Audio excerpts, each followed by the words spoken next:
Okay, so in the last video we looked in quite a bit of detail at the accommodation capabilities of this van, and for me that's its sole purpose in life. It is a micro cheap hotel on wheels. That's its sole purpose. If I wanted something that was more dynamic, I think I'd be taking the guidance of the likes of Colin Chapman and Gordon Murray, and the starting point would be something with significantly less mass than this 3.2 tons and a significantly lower centre of gravity. So for me, the purpose of this van is not about being a rocket ship or a progressive vehicle. So what we'll look at in this video is the actual performance of this vehicle.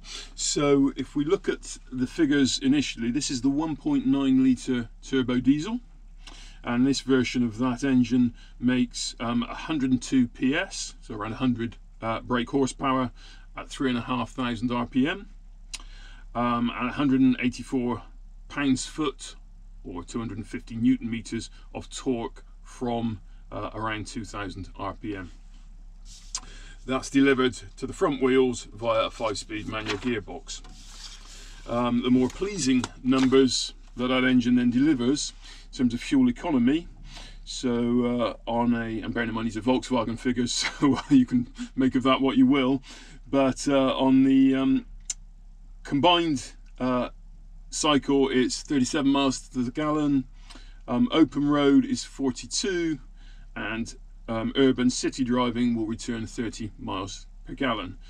So that gives it a touring range of 565 miles from its 15.4 gallon fuel tank. So I'll just pop this graph up on screen so we can just explore the power and torque bands. So the lower two blue lines represent this van in its standard state of tune, its factory tune, which it's in. So as you can see, sort of the sweet spot in the engine is between around 2,000 and 3,500 RPM. So it's a typical narrow window of a diesel engine. The two higher red lines indicate what a typical remap would put onto this engine. And so they then lift it from 100 horsepower to around 160 and around 250 pounds-foot of torque. But as I say, that's not something, the type of driving we do, as we'll come on to look at now in the rest of this video, it's not something we've ever felt the need to do, but it just shows what options are available.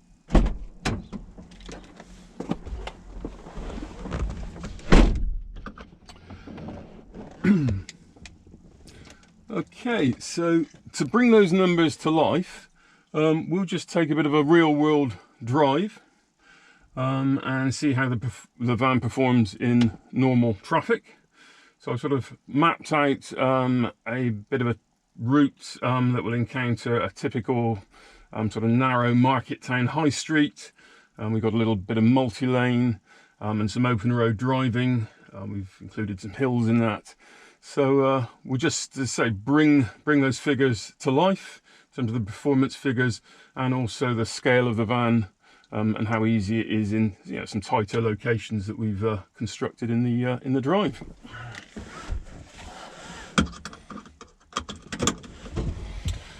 So first start of the van today. So letting the glow plug cycle.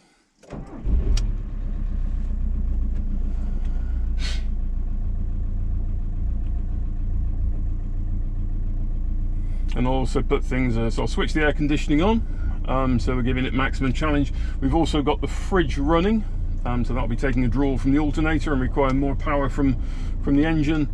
And we've also got a full tank of water, so 36 litres, 36 kilos of water on board, and a absolutely full tank of fuel. So that's what we've got, though we have no passengers to be aware of, so as we evaluate this.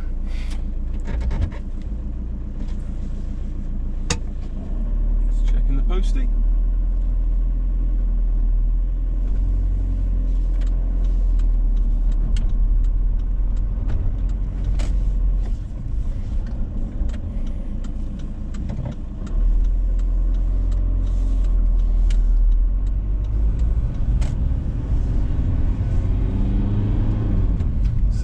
these diesel engines aren't the quickest to warm up as we head in towards winter mornings. But this particular van comes with the additional optional Webasto block heater, so I believe at temperatures below 5 degrees, positive 5 degrees C, the Webasto heater kicks in. You've got a little exhaust, you'll see just sort of below the driver's cab area, so you'll see a little plume of steam coming out of there as that separate diesel powered heater helps to warm the engine more quickly.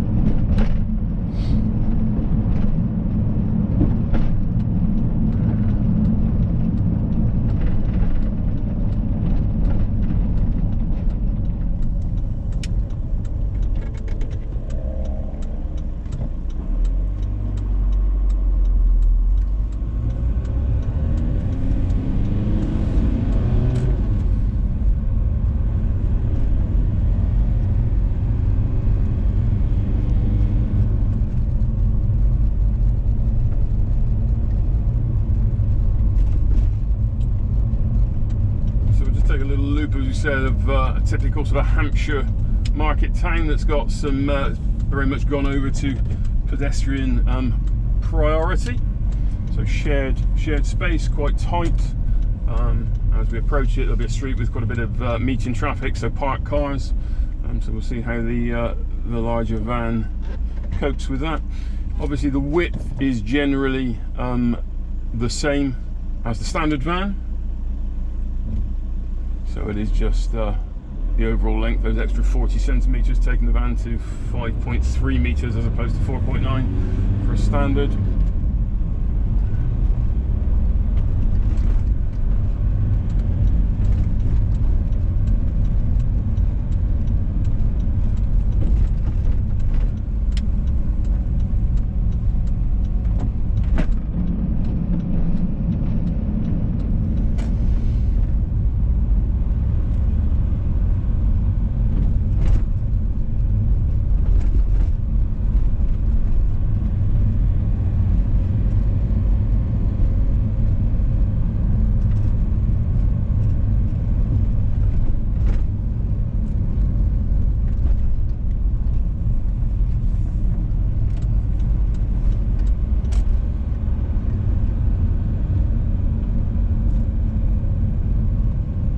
So here in this situation we're actually no wider than a typical car, so even with the parking spaces near side we can remain just this side of the centre line.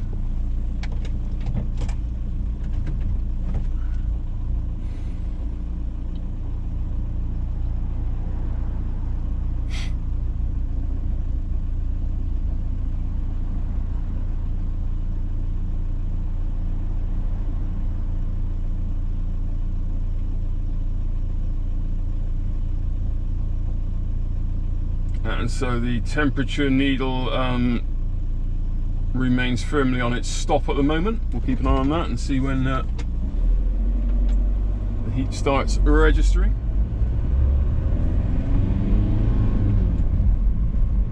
So today the ambient temperature wouldn't be low enough for the Webasto to be kicking in.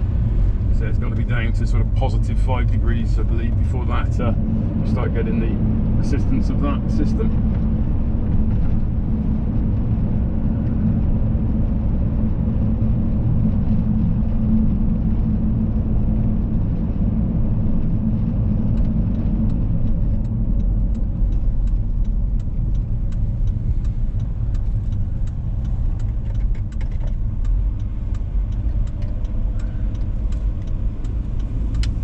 So the glazed side door panels in that situation, with that sort of Y approach junction, makes it very easy to see over shoulder, as long as you pulled your curtains back out the way, of course.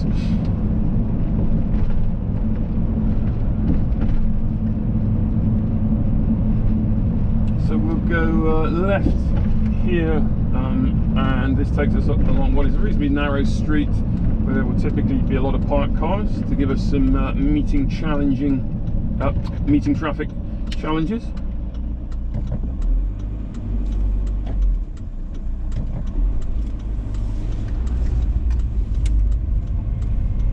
So it's the sign there, unsuitable for heavy goods vehicles.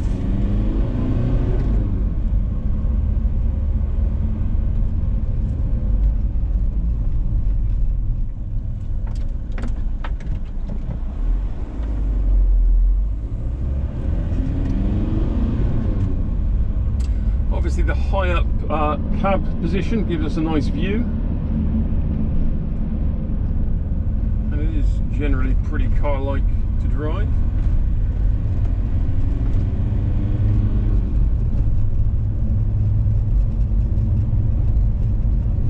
Steering, power assisted steering is very light, gear change very light, the clutch, brakes, brake pedal, all very, very car-like.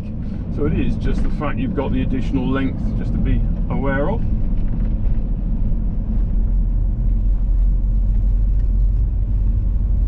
So I didn't get challenged too much there in the meeting traffic situation, but it narrows through here, so we've got some traffic calming as we come round and enter the high street location.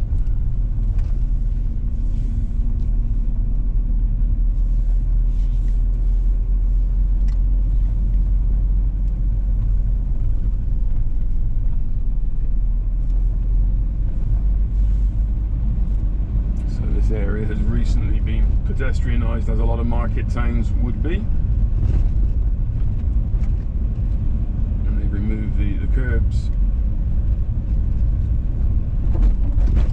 At this stage it is still two-way through here, so we're just making the overtake on the cyclist there. But here, this is where we get the narrowing pinch points, and great, we've got some delivery vehicles, so this will sort of challenge the larger vehicle. Just keeping our eye on that cyclist coming down the inside.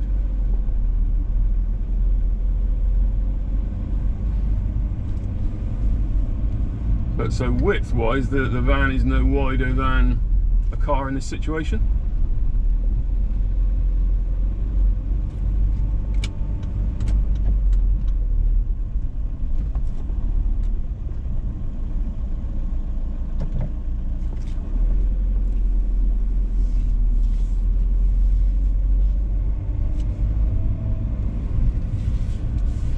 Into the one-way street of the market town with associated pedestrian hazards.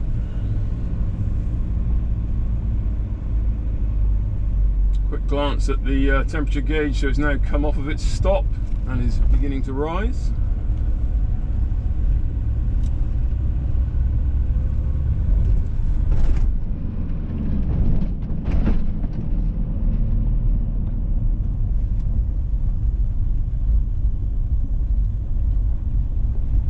So more than happy just to pick its way through this pedestrian rich hazard environment, trickle through there. Its low down torque is what these diesel engines thrive on, so again you've got everything there that you need just to keep it trickling along. Then the road will turn right. So we'll now head out to some more open roads. We've got quite a nice uphill section that leads into some multi-lane dual carriageway, so we can see, and it's quite a significant hill, so we can see how that challenges the van.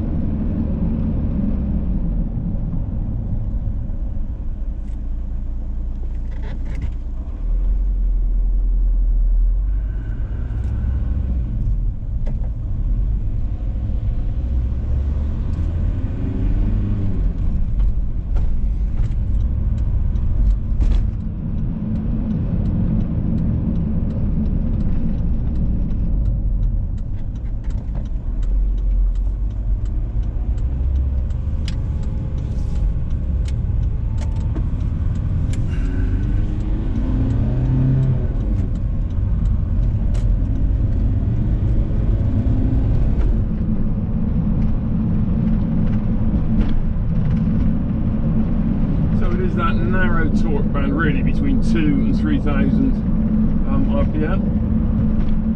We are immediately up to that 40-mile-an-hour speed limit. Obviously on level ground at this point.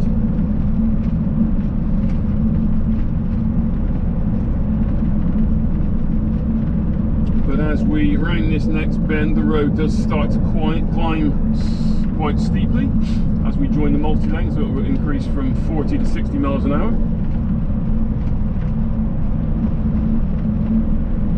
And so we'll leave it in 4th gear. I've actually got some roadworks today, so just take that into the plan.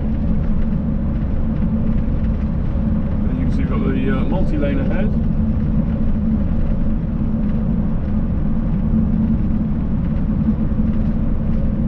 So at the moment it looks clear, so we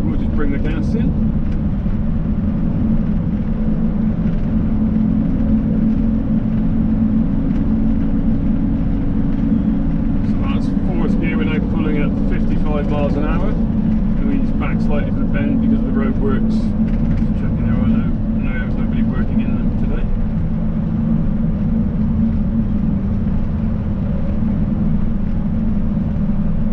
There's the edge cutting.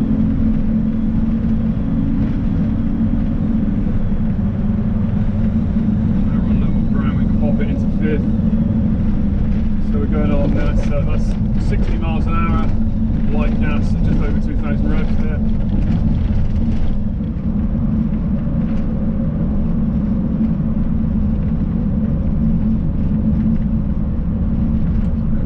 Road on the right.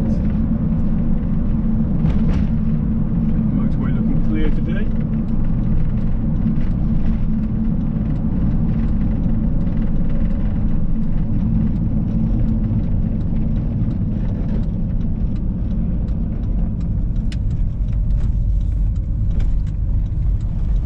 Rises to national.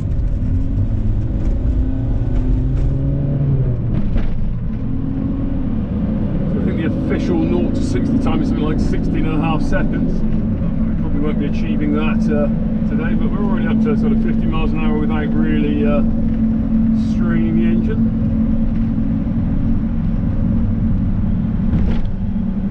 Checking the mirrors for the junction.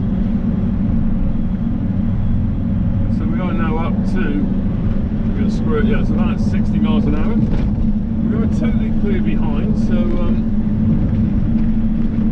checking that, but if we'll avoid causing confusion to any oncoming cars, but we will try the explore the braking in a minute.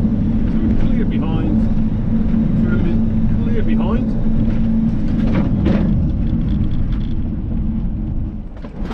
So that's pulling up from 60 miles an hour in a 3.2 ton van. Checking the mirrors as we move off.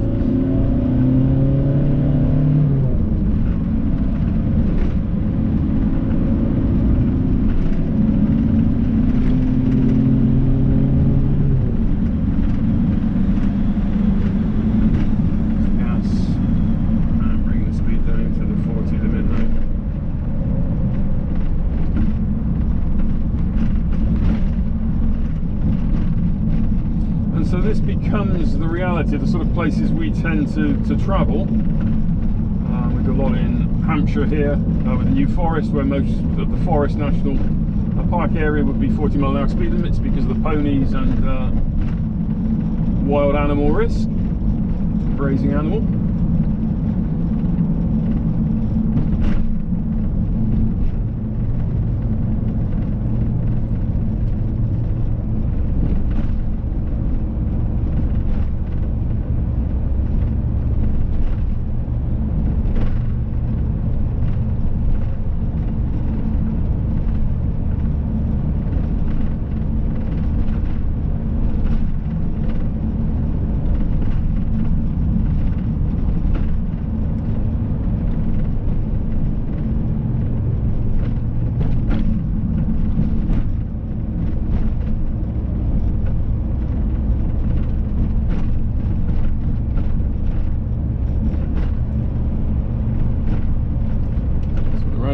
Our intention is to turn right, third exit.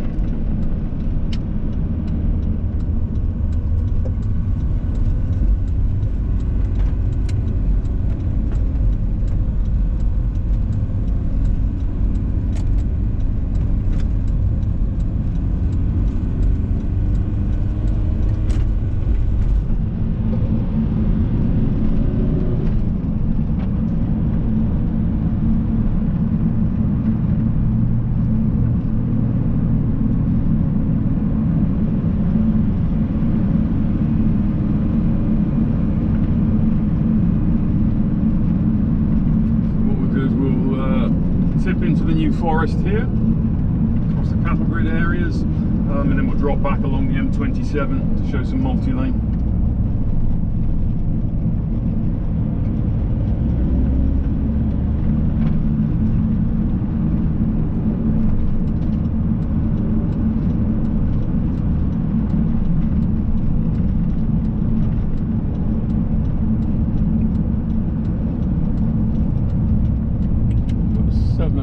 ton weight restriction through here, so this van is 3.2 tons. And then the cattle grid signifies that we are in a 40 zone with associated traffic calming. And all the warning signs here highlight the risk of the wild ponies. You'll get pigs and all sorts of other animals free grazing here.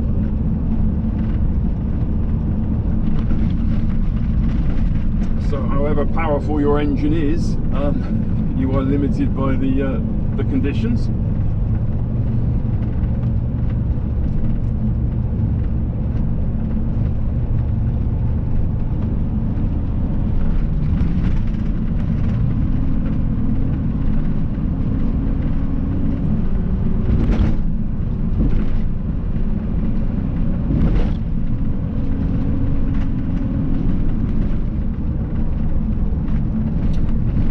A donkey.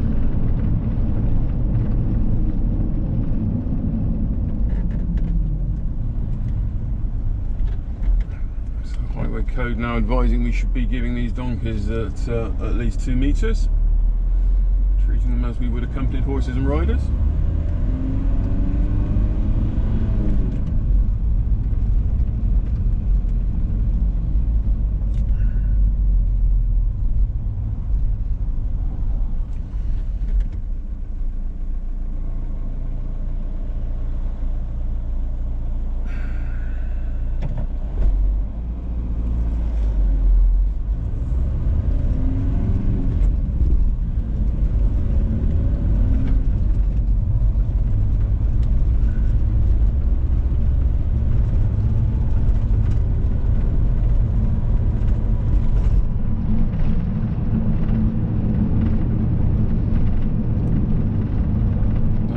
Obvious risks of the pace, despite the reduction speed. Anyway, the pace you can put any vehicle through the New Forest safely is very low, so we're not wanting for power in this area, and the torque is fine to pull the weight we've got along quite comfortably.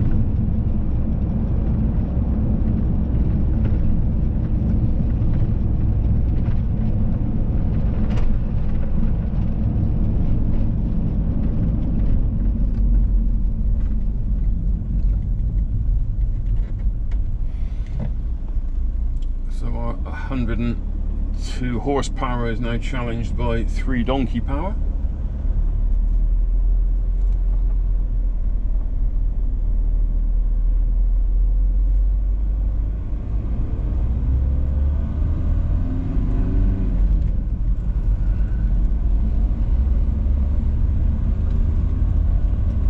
So we'll carry on, we'll take the next road on the left. We can do a little loop where it gets much narrower. We get some single track through the forest, so then we can explore how the larger vehicle copes with that.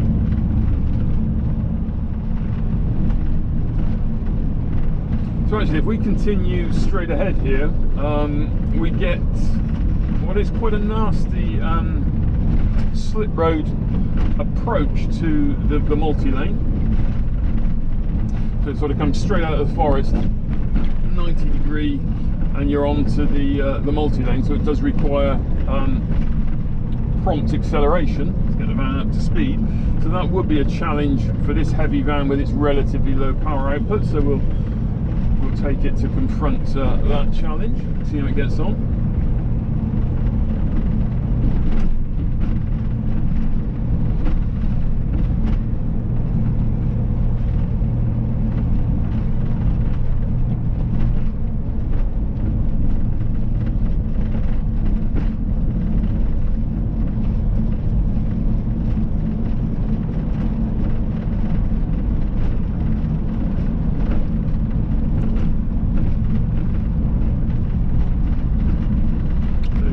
On the horizon there, we can start to see the multi-lane crossing the end of this road.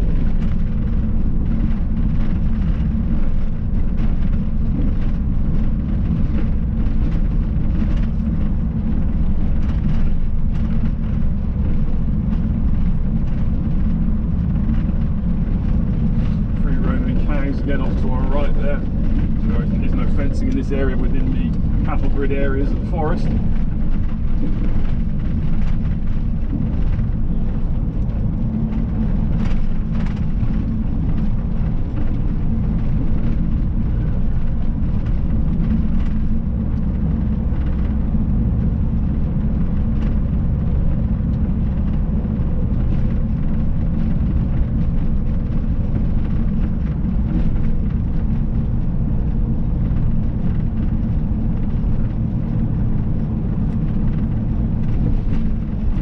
This is quite a challenging area to join a multi-lane. So the cattle grid here, we're leaving the forest, dual carriageway ahead.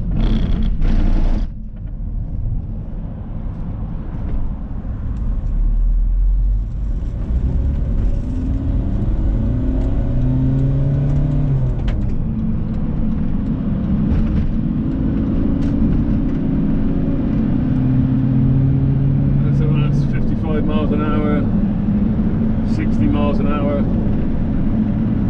economy gear.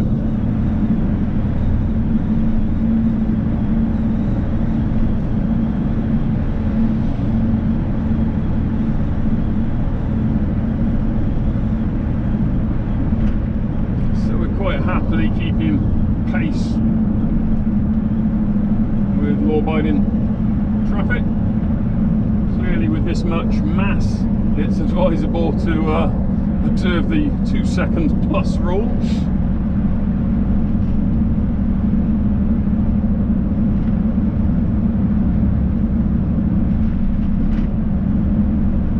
There's another long wheelbase that's just past us.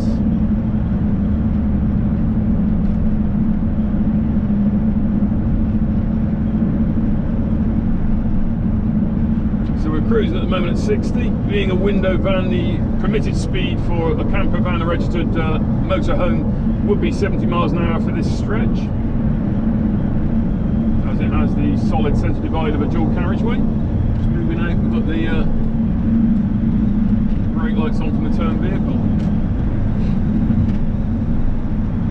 And then we're going to be joining the M27 motorway by lane gain.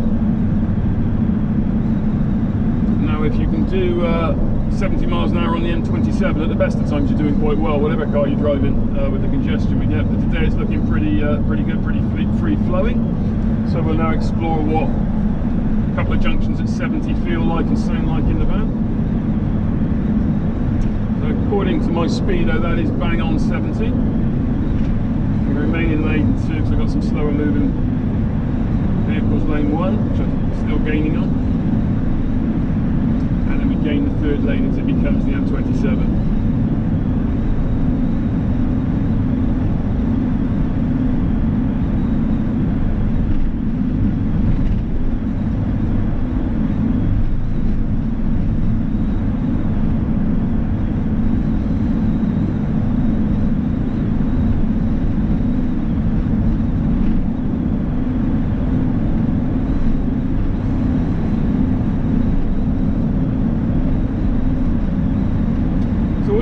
Criticisms of the high tops is it being quite slab-sided. You're exposed to crosswinds. And most of the areas here, as you can see, we've got nice tree lining in the forest area, particularly of the motorways. So where we tend to drive, I haven't found it on some of the more exposed European roads yet. Granted, you will have to hold your steering wheel a little bit more firmly and be aware of what's going on, aware of your vehicle. But I haven't found it as significant an issue as some people present it to be when criticising the high tops.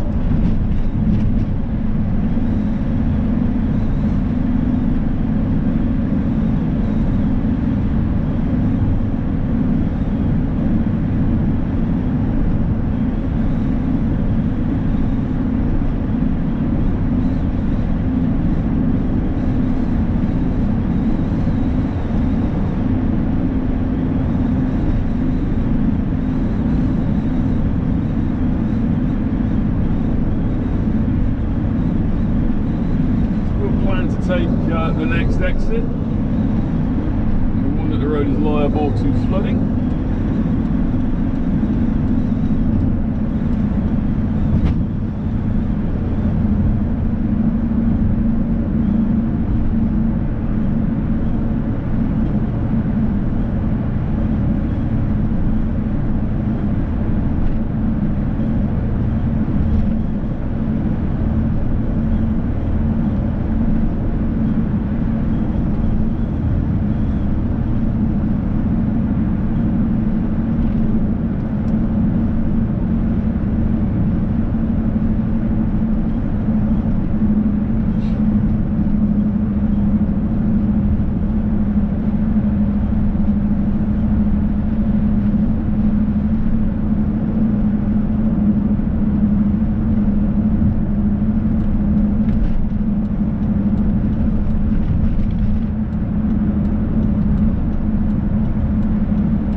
stock speed is about 60 miles an hour as we come off.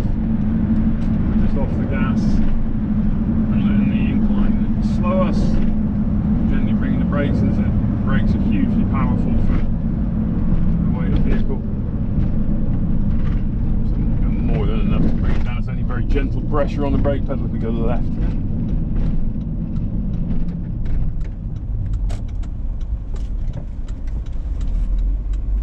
And again, we've got the over shoulder view. As long as the curtains are drawn back, the glazed areas make it very easy. So again, car-like rather than van-like in that respect.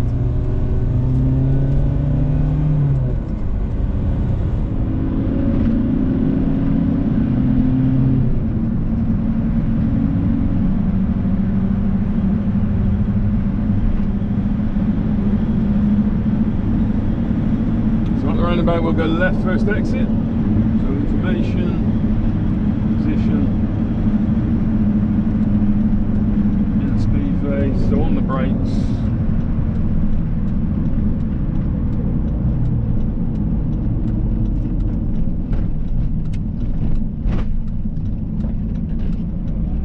Speed and gear.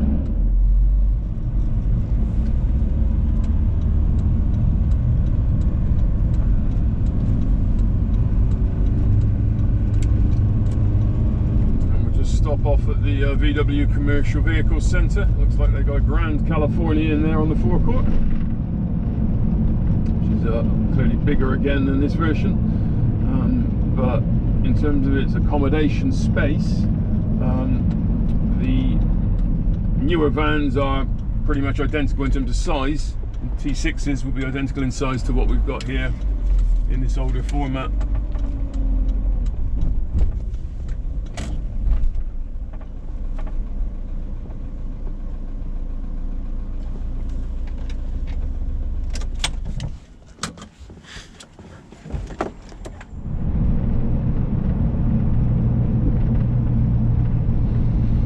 Forest car parks are quite nice and quite accommodating of high roof camper vans. We'll just have a little dip in here. There's another one, as you can see, parked over in the distance there.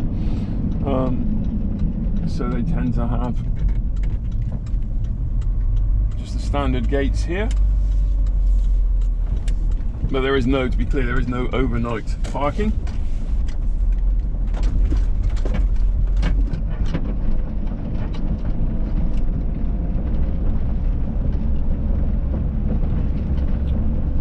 In these sort of environments, as you can see, it's obviously quite quiet at this time of year.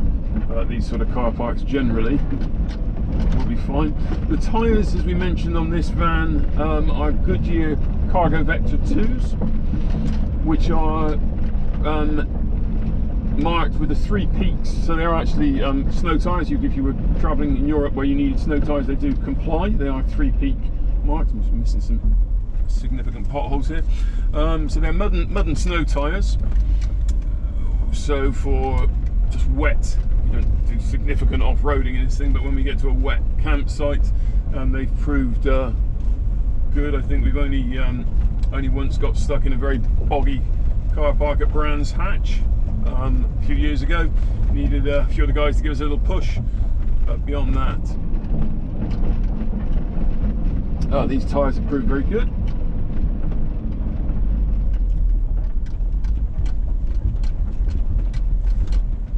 These sort of locations where the van comes into its own. So if you want to go for a walk in the forest and then come back and cook yourself something to eat or just a hot drink, that's where campers and day buses come into their own.